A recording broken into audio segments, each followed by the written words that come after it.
What is going on, guys? This is your main man Ben here, bringing you some updates. Well, not really an update because we did not give our projection in week 5.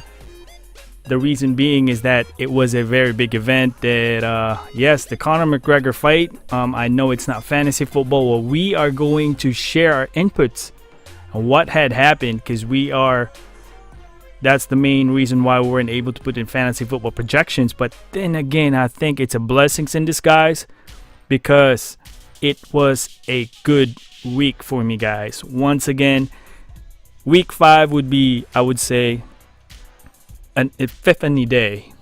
I don't know how to say that properly, but yes, I have finally bagged my first win on my other league.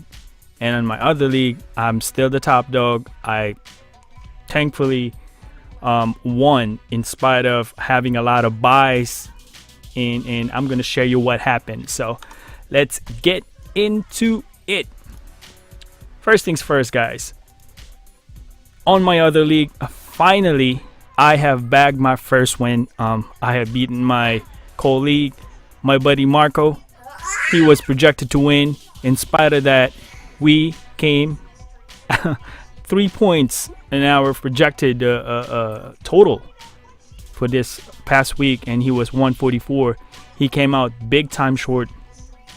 Main thing, Philip Rivers delivered 30 points. Jordy Nelson, guys, it was a pickup.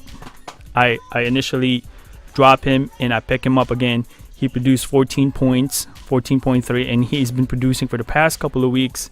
He's getting that respect in that team, definitely. Marvin Jones, it was a pickup. Unfortunately, only had scored 1 touchdown because one of the second touchdown was voided, but he gave me that one. Saquon Barkley, yes, he had 2 touchdowns. He had 30.90. Philip Lindsay, 11. Jimmy Graham got 13. Devontae Freeman finally is back, shaking off that rust. Whatever. 6 points.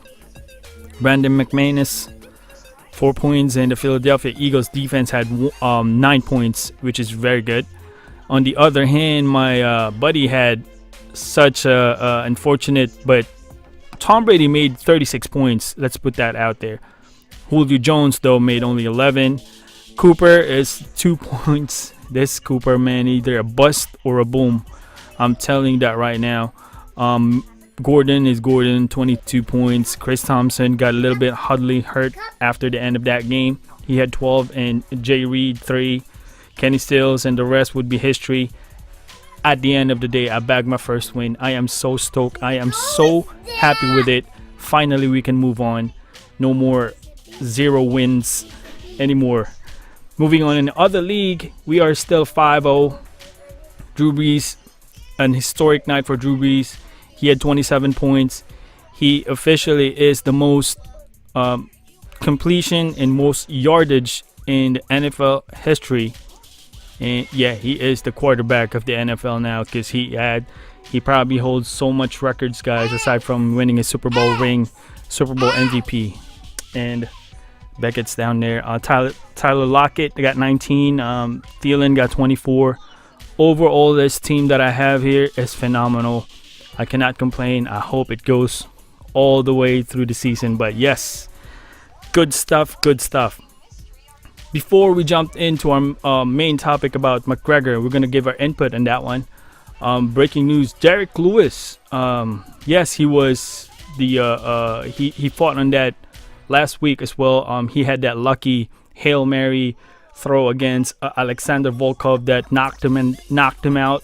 I thought he got his head's gonna get torn out in his body, but yes, he won. And yep, he had a very, very honest post interview because he was stripping his pants. And yep. By the way, he's going to fight Cormier. They're going to be headlining November 3rd in New York. Cormier and Lewis. I'm gonna give a quick input on that one. I don't think that's a good matchup for Lewis. First off, he just came back on this fight.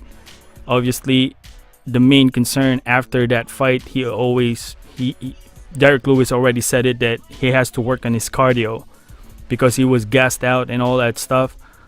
We all know that Daniel Cormier is an Olympian. He's Olympic grade wrestling, top notch. It doesn't match well on this one. Yeah, cardio wise, Daniel Cormier had a lot, and Lewis doesn't have that. So I don't think it's a good matchup. But once again, we put it out there. Derek Lewis is going to fight Cormier if he clears out November 3rd. Oh man, it's not even a month from now. But let's get into the nitty-gritty. What happened was with Conor McGregor and Khabib.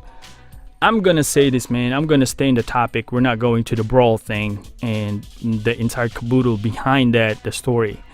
I would put it right on what happened on their fight alone. I think Conor McGregor is coming out of a very rusty state. No excuse. He got beat plain and square. He got beat standing.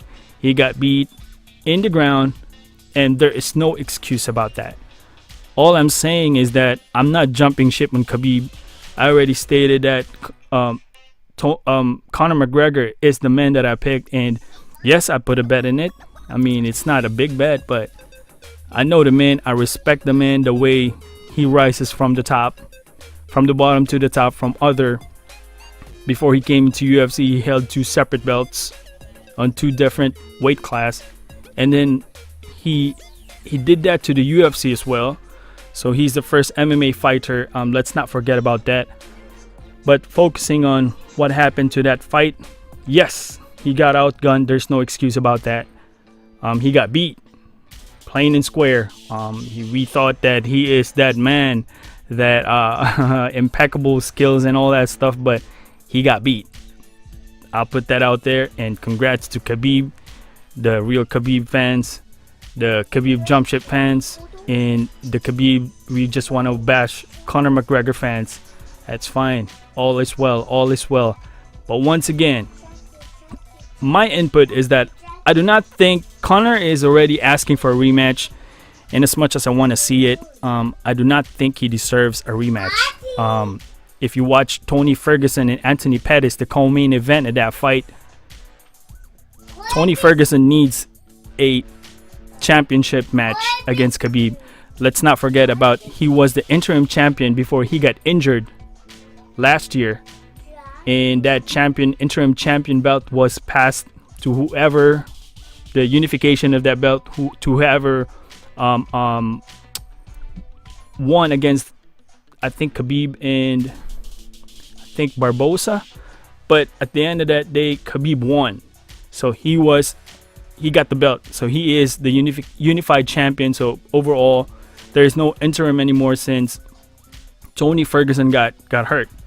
But then again, I think he is the man that needs another shot, or deserves a shot.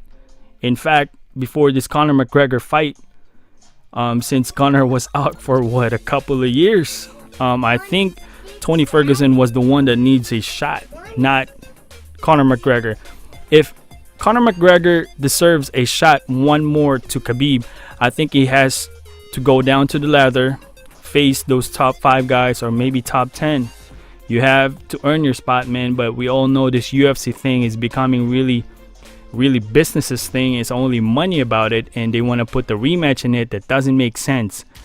I think Tony Ferguson is the man that needs another shot for Khabib if all is well about the revocation of visa talk about the repercussions of what Khabib's actions towards after that fight, after his victory. But I don't think it should be like big issue, man. I mean, if you ask me, Conor did a lot worse than that versus Khabib, and I don't think it should be a big deal. I don't know what the UFC strategized.